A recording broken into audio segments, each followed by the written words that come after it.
How do you bring Pakistan and India together? Terrorism has proven to fail in bringing or allying Pakistan and India's interests in Afghanistan, and we've always talked about some sort of a proxy war even in Afghanistan, the conflicting interests you talked about. So how we can basically ensure that Afghanistan is a sovereign country or going to be a sovereign country in 2 years' time, and treating India and Pakistan both in a sovereign manner. Is the Afghan government capable enough to convince these two important players in the region that there has to be some sort of a bilateral approach? I think we should not make the mistake of equating Pakistan and India. India's interest lies in independent and prosperous Afghanistan. There is no differences between Kabul and Delhi on any issue here, is that. As Dr. Kumar says, that historically and empirically, Delhi wants a peaceful and stable Afghanistan.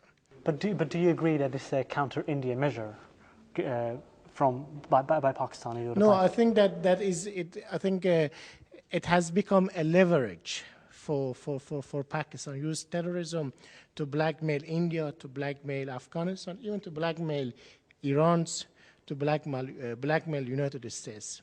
So blackmailing the international community has become a part of Pakistani calculation. And also, it has been very lucrative for Pakistan. Pakistan has made billions of US dollars out of the sponsoring terrorism. So terrorism not only is a policy of Pakistan, but also is the most lucrative export of Pakistan here. Therefore, I think what we have to do in our neighborhoods and international community to disincentivize Pakistan, that Pakistans must not be rewarded for promoting and sponsoring terrorism. But that capability, Dr. Muradian, is not in with the region. I mean, today's conference has proven that it is hard to convince Pakistan. So what kind of conclusion you can make out of such an environment?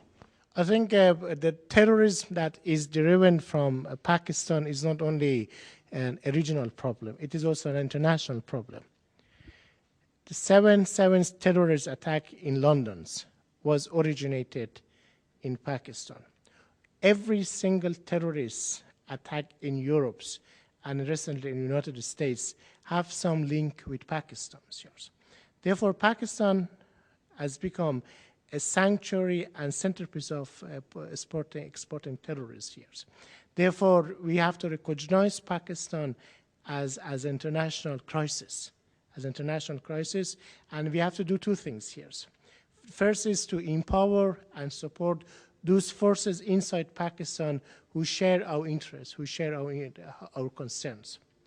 But also we have to confront those people in Pakistan establishment who still rely on terrorism as a means of policy, as a means of leverage, and also as a means of making money here.